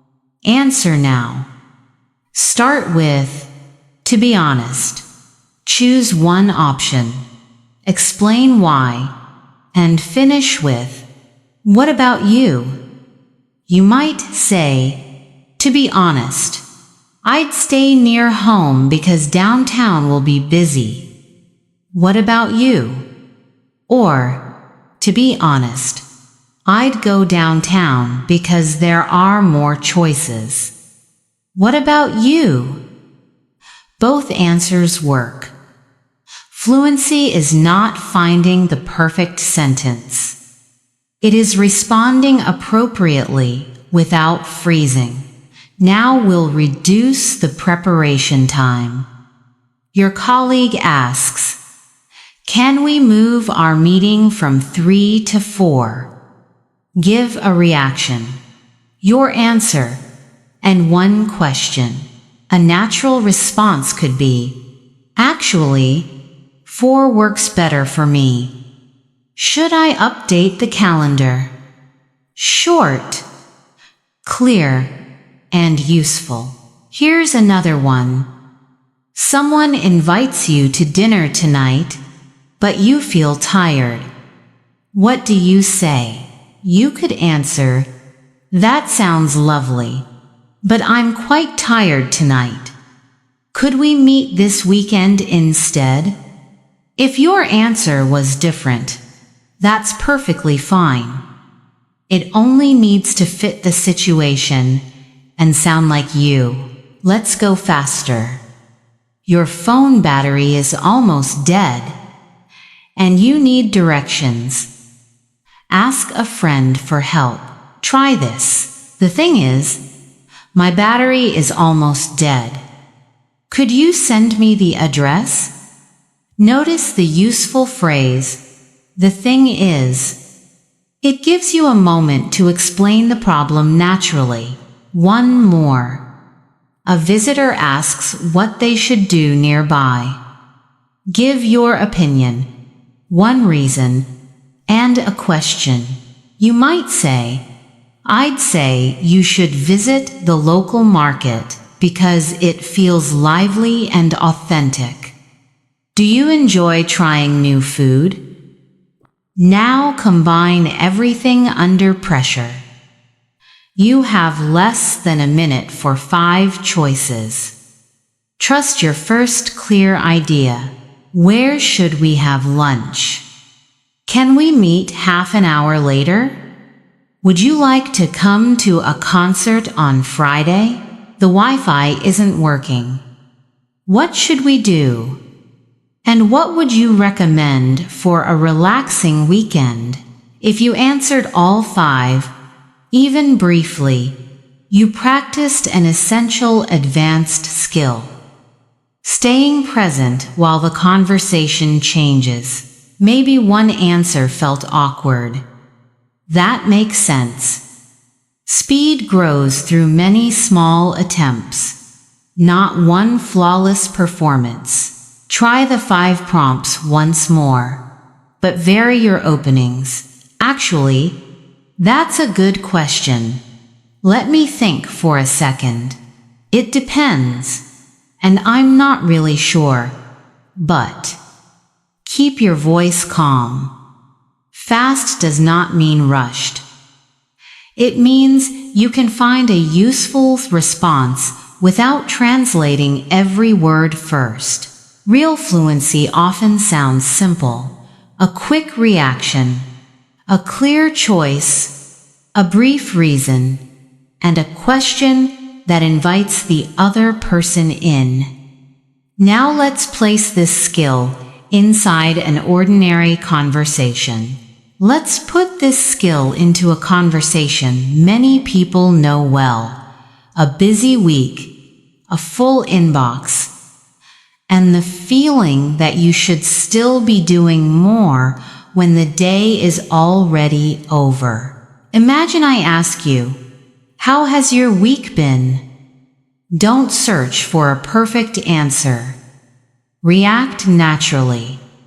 You could say, "To be honest, it's been pretty intense. I've had a lot to deal with." Repeat after me. To be honest, it's been pretty intense. Now add one true detail. Was it a deadline? Family responsibilities? Too many meetings? Or lots of small tasks competing for your attention? How has your week been? To be honest, it's been pretty intense. I've been trying to finish a project, and meetings have taken up more time than I expected. That sounds exhausting. Have you been working late every day? Not every day, but more than I planned to. The thing is, I work from home, so it can be hard to know when work is actually over. That sounds familiar to many people, doesn't it? The thing is helps you explain a reason without sounding defensive. Say it with me. The thing is, it can be hard to know when work is over. When does your workday really end? Is there a clear moment, or do messages follow you into the evening? You might say, "It depends. On a normal day, I stop around 6, but when something is urgent, I keep checking my messages." It depends is useful because life is rarely simple. It lets you show both sides of a situation instead of giving a quick yes or no. Flexible work sounds convenient, though. Doesn't it make life easier? Actually, it does in some ways. I like having more control over my schedule, but I think flexibility can also blur your boundaries. I see what you mean. You can work anywhere, so you start feeling as though you should be available everywhere. Exactly. "I see what you mean" is a thoughtful reaction phrase. It shows that you are listening before you offer your own view. Repeat it naturally. "I see what you mean." Now give a longer answer. Does flexible work improve balance or make it harder? Begin with, "I'd say." For example, I'd say it improves balance when people set clear limits. Otherwise, work can slowly fill every quiet moment. That answer is calm, clear, and mature. You give an opinion, then explain why. You do not need complicated vocabulary to sound advanced. Do you find it easy to rest after a demanding week? I'm not really sure, but I think I've become better at it. I used to feel guilty if I wasn't being productive. Really? Even at the weekend? Especially at the weekend. I would sit down to relax, Then think about all the things I had not finished. Does that touch something real for you? Try one honest sentence. Yes, I sometimes feel guilty when I rest because. Then finish it with your own reason. Maybe you feel behind. Maybe other people expect too much. Maybe you are simply used to being busy. The goal is not perfect English. The goal is to stay with your thought, connect your ideas, and let your voice sound like you. Real conversations are not always neat, especially when work and stress are involved. Imagine someone asks, "What would help you feel more balanced?" A short answer could be, "More time." That is honest, but it may not tell the whole story. Try expanding it. To be honest, I don't only need more time. I need clearer boundaries, so I can stop thinking about work when the day is over. Repeat it in 3 pieces. To be honest, I don't only need more time. I need clearer boundaries, so I can stop thinking about work when the day is over. Notice the pattern. First, you say the obvious answer. Then you explain the deeper problem. That makes your response more personal and more natural. Do you think people are responsible for setting their own boundaries, or should companies do more? It depends. People need to protect their own time, but companies also create the culture people live in every day. That makes sense. But what if someone is afraid to say no? You could say, "I see what you mean, but the thing is, saying no can feel risky when everyone else is always available." Say that again. The thing is, saying no can feel risky when everyone else is always available. It is a gentle way to disagree while still showing understanding. Let's do a quick response drill. Can you stay late tonight? Your first reaction, "Let me think for a second."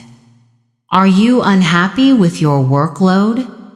You could answer, "To be honest, it has been a lot recently." Would working from home solve the problem? Say, "It depends." Do you think rest is productive? Say, "That's a good question." These phrases give you thinking time. More importantly, they help you react in English instead of translating every sentence in your head. Now let's try a mini role play. You seemed tired in the meeting today. Is everything okay? To be honest, I've had a demanding week, and I'm finding it hard to switch off. Is it mainly the workload or the pressure around it? I'd say it's both. The workload is high, but the pressure to respond quickly makes it feel heavier. Shadow that line with me. I'd say it's both.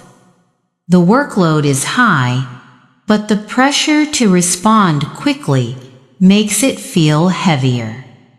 Keep the words connected. Let the sentence flow instead of stopping after every word. Now answer personally. What makes work feel heavy for you? The number of tasks, the deadlines, the people, or the feeling that you must always be available? Begin with, "I'd say the hardest part is." Then add one example. I'd say the hardest part is the constant switching between tasks. I can handle hard work, but I lose energy when I never get time to focus. That is the heart of natural conversation. You react, take a second, choose a direction, and add a real detail. When you need time, say, "That's a good question." When your answer is forming, say, "I'm not really sure, but." When you understand another view, say, "I see what you mean." And when a simple answer is not enough, begin with, "The thing is." Keep practicing these small moves. They will help you think in English, respond faster, and speak with more honesty when real conversations become difficult. Once you can answer difficult questions, the next skill is talking about feelings without making your answer too heavy or too long. In real conversations, someone may simply ask, "How did the meeting go?" Or, "Are you okay?" Yet the honest answer may be more than fine.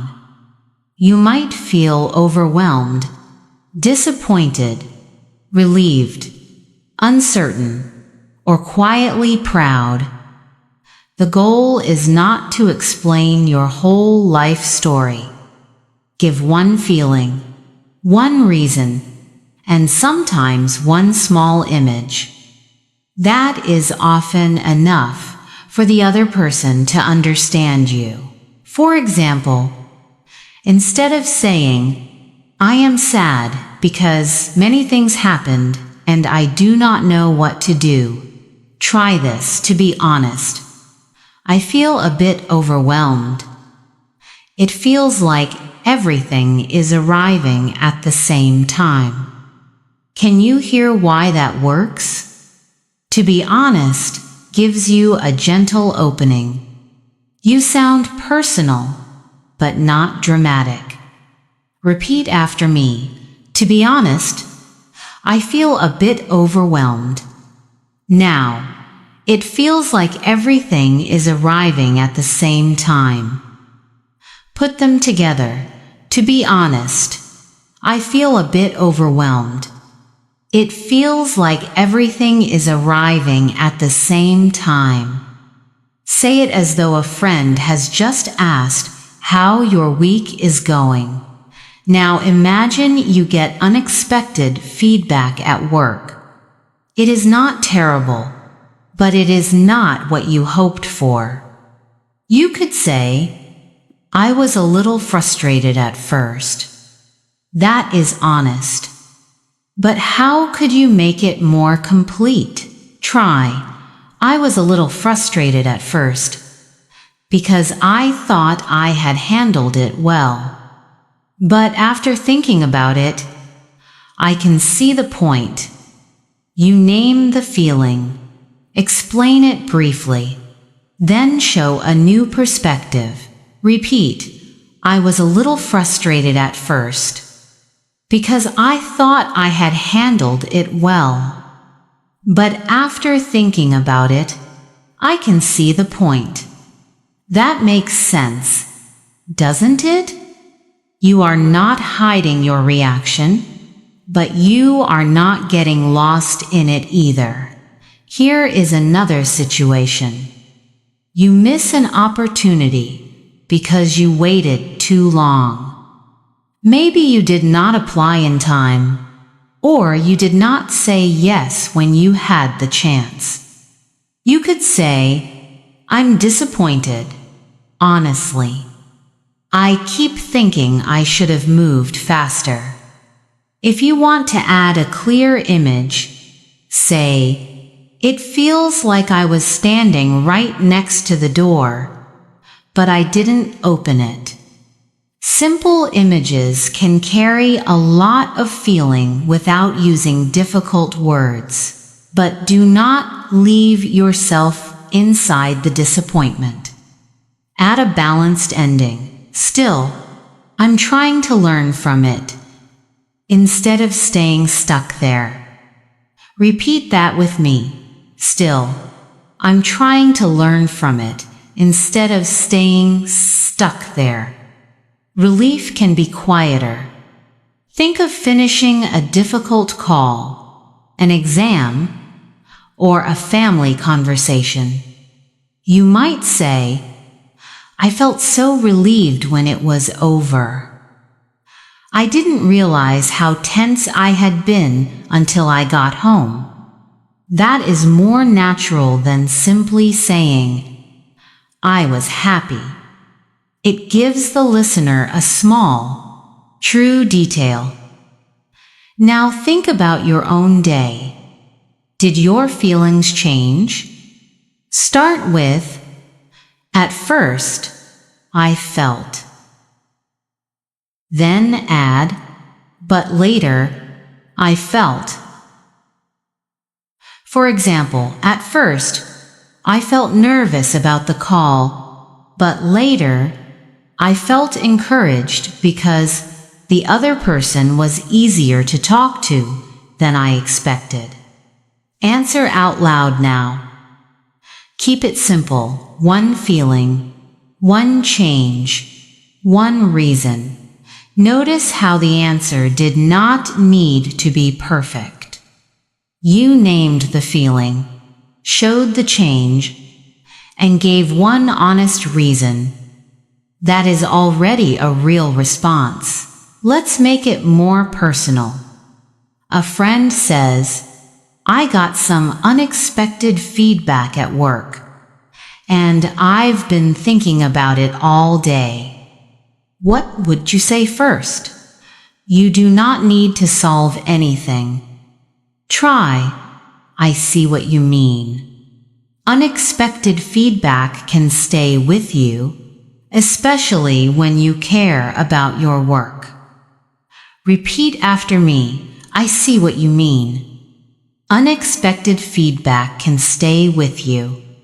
Feel how it recognizes their experience before offering advice. Then ask, was it mostly difficult to hear, or was some of it helpful?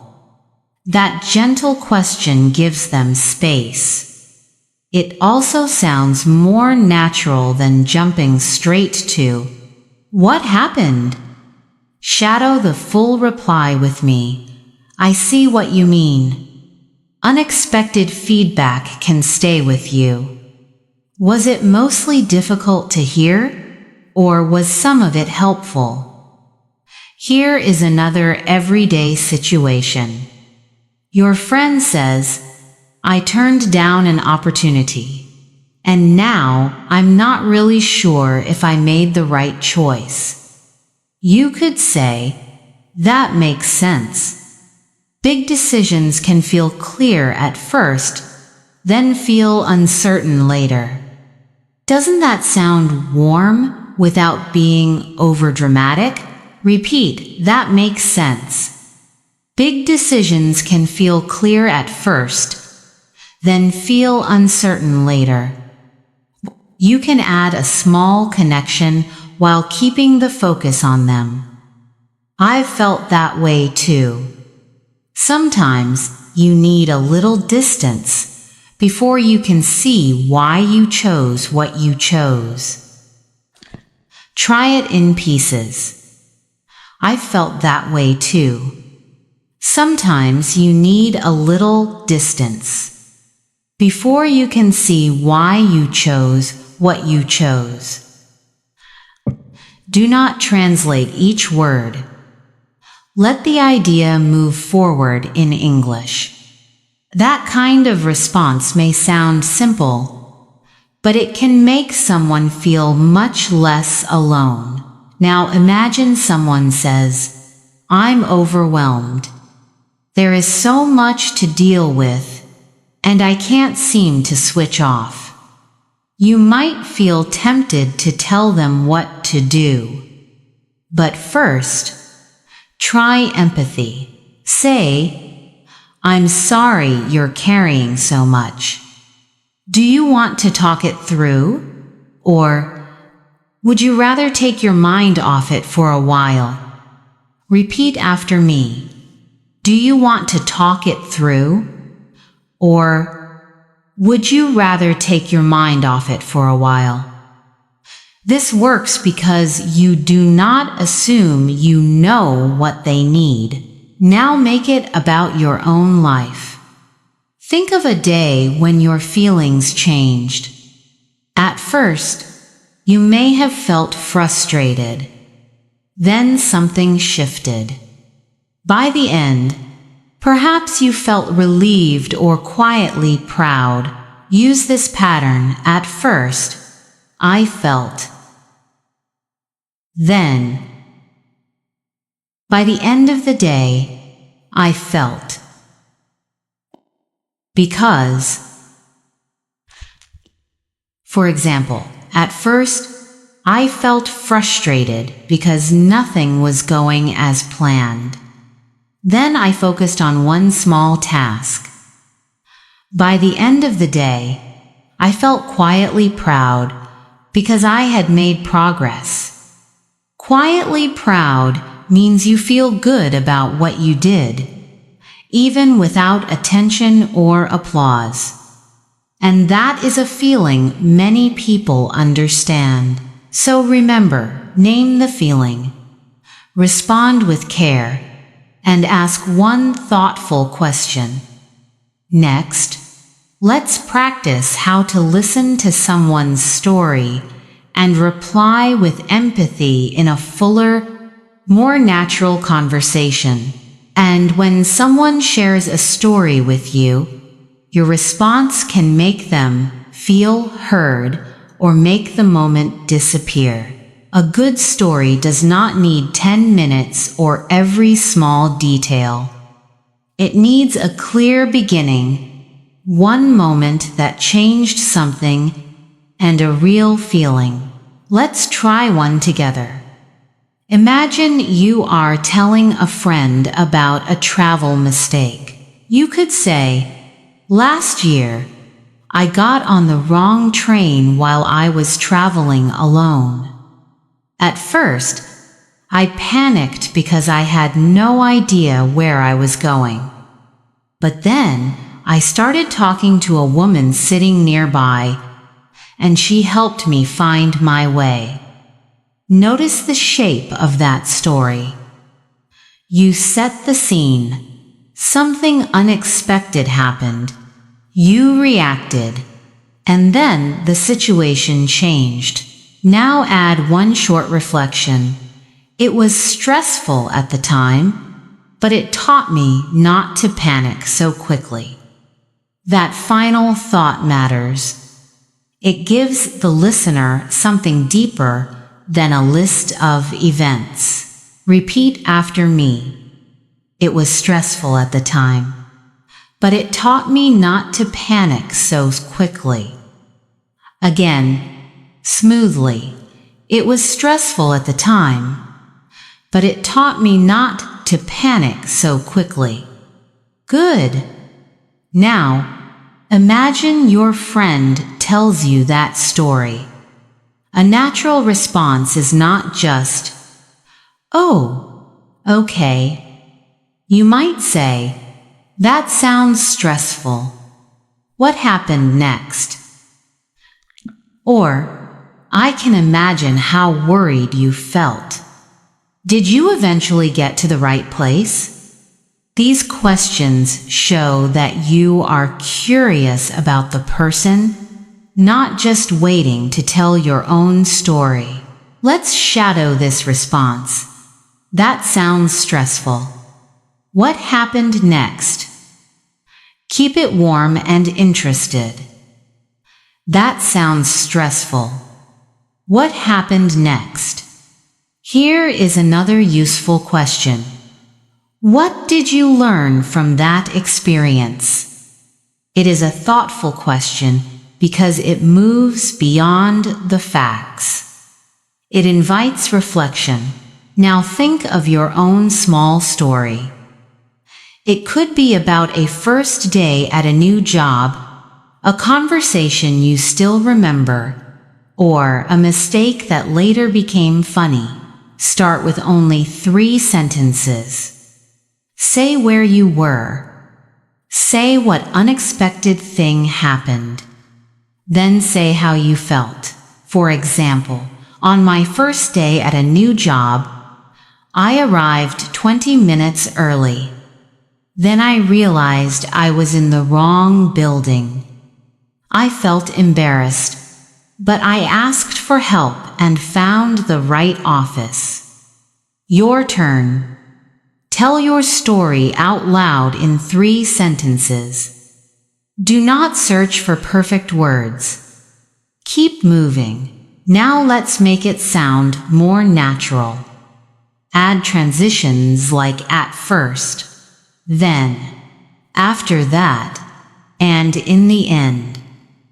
You can also add a reaction phrase. To be honest, I wanted to go home. Or, actually, I laughed once I realized what had happened. Try this longer version. On my first day at a new job, I arrived 20 minutes early. At first, I felt prepared and confident. Then I realized I was in the wrong building. And to be honest, I felt completely embarrassed. After that, I asked someone for directions. In the end, I arrived only a little late, and everyone was very kind. Did you hear how the story becomes easier to follow? The transitions give your listener a path, and the feeling gives your listener a reason to care. That is the heart of a good story. You are not trying to impress people with every detail. You are helping them see what happened and feel why it mattered to you. Now, a story becomes a real conversation when the other person shows curiosity. Imagine you have just told me about getting lost on your first day at work. I might say, "Oh no, what did you do when you realized?" That question is simple, but it invites you to continue. Repeat after me. What did you do when you realized? Good. Here is another useful question. How did that make you feel? This is not just a polite question. It gives the speaker space to share the human part of the story. Repeat after me. How did that make you feel? And when the story has finished, you can ask, what did you learn from that experience? That is a good question when someone is talking about a mistake, a difficult moment, or a change in their life. Say it with me. What did you learn from that experience? Let's try a short exchange. I will tell you something, and I want you to respond out loud before I continue. Last year, I missed my train while traveling alone. At first, I panicked because I had no idea what to do. Then, a stranger helped me find another route. What could you ask me? You could say, did you get to your destination on time? Or, were you still nervous after that? Now listen to my answer. Actually, I arrived much later than I planned, but I felt calmer. The thing is, I learned that asking for help is usually easier than worrying alone. How would you respond? Try, I see what you mean. That must have been stressful at first. Say it slowly. I see what you mean. That must have been stressful at first. Notice that you do not need a brilliant reply. You only need to show that you heard the person and understood the feeling. Let's practice with a different story prompt. Think about a memorable conversation you had. Maybe someone gave you advice. Maybe you spoke to a person you did not expect to connect with. Tell it in 3 sentences first. Where were you? Who were you talking to? What stayed with you afterward? Then expand it. You might say, a few months ago, I had a long conversation with an old friend. We were talking about work, and she asked me whether I was really happy. To be honest, that question stayed with me for days. Now imagine I am listening. I could ask, what did you say to her? Or, did that conversation change anything for you? Those follow-up questions keep the door open. They tell the speaker, your story matters. I want to understand it better. Let's do one more mini role play. You tell me, I used to be afraid of speaking English in meetings, but I started practicing short answers every day. I respond, that's a big change. What helped you feel more confident? Then you could say, I'm not really sure, but I think I stopped expecting myself to sound perfect. And I might say, that makes sense. When you let go of perfection, it is easier to stay present in the conversation. A good story invites another perspective.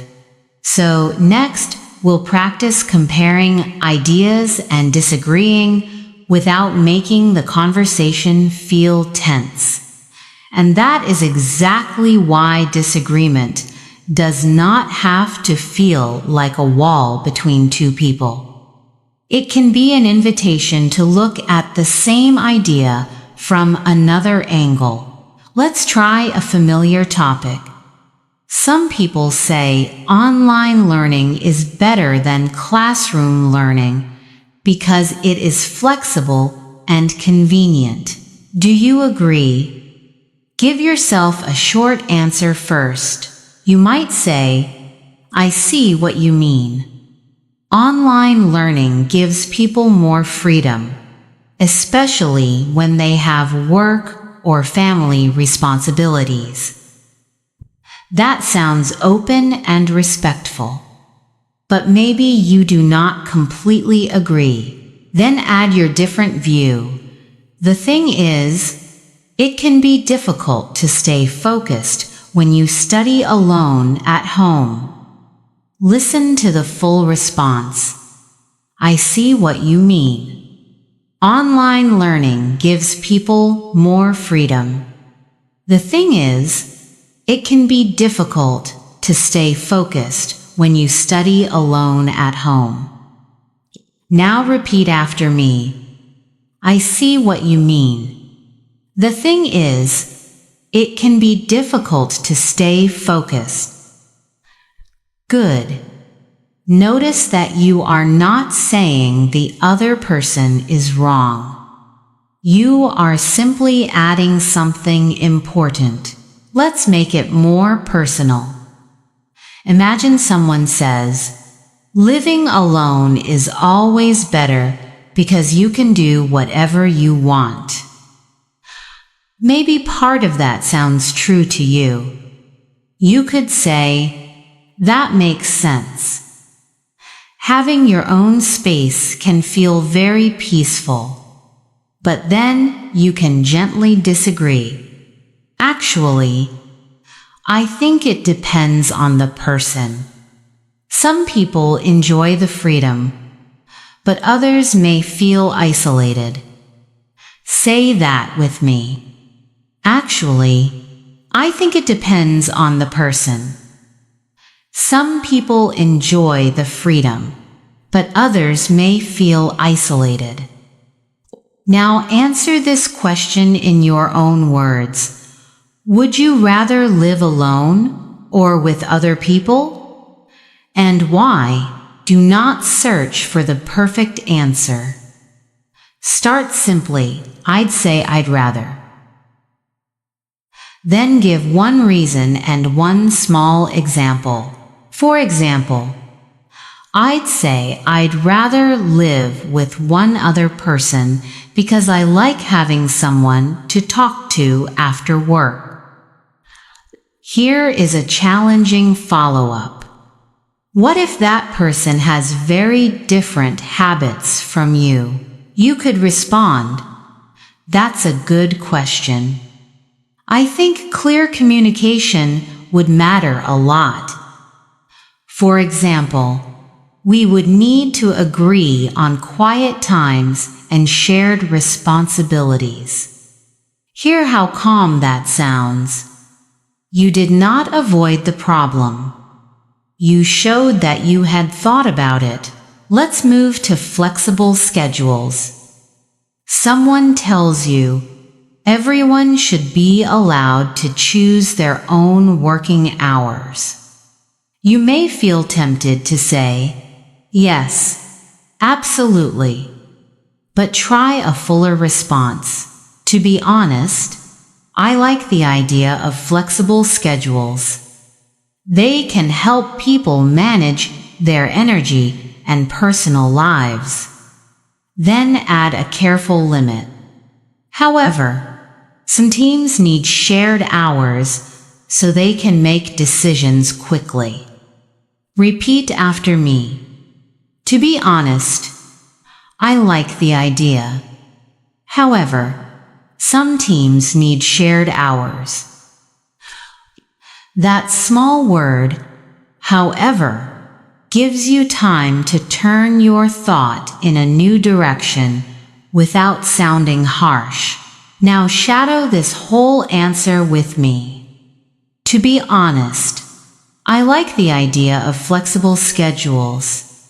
They can help people manage their energy and personal lives. However, some teams need shared hours so they can make decisions quickly. Keep your voice relaxed. You are not trying to win. You are trying to be understood. Next, let's explore a topic that often creates strong opinions. Artificial intelligence. Artificial intelligence can bring out very strong reactions. Some people say it will make life easier, while others worry that it will take away meaningful work. Imagine a friend says, "AI is bad for society because people will become lazy." What could you say without sounding dismissive? Try this. I see what you mean. If people rely on it for everything, they may stop thinking deeply. Then give your perspective. At the same time, I think it can be useful when it helps people handle routine tasks. Notice the balance. You recognize the concern first. Then you added a different view. Repeat after me. I see what you mean. At the same time, I think it can be useful. Now answer this in your own words. Do you think AI makes people less creative? Or can it help them become more creative? Let me give you a model answer. I'm not really sure, but I think it depends on how people use it. For example, it can give a designer new ideas, but the designer still needs judgment and imagination. That is a thoughtful answer. because it does not pretend the issue is simple. Here is a slightly stronger disagreement. Someone says, travel is just a waste of money. You can learn everything online. You might reply, that makes sense if your main goal is to get information. The thing is, travel teaches you things that are hard to learn from a screen.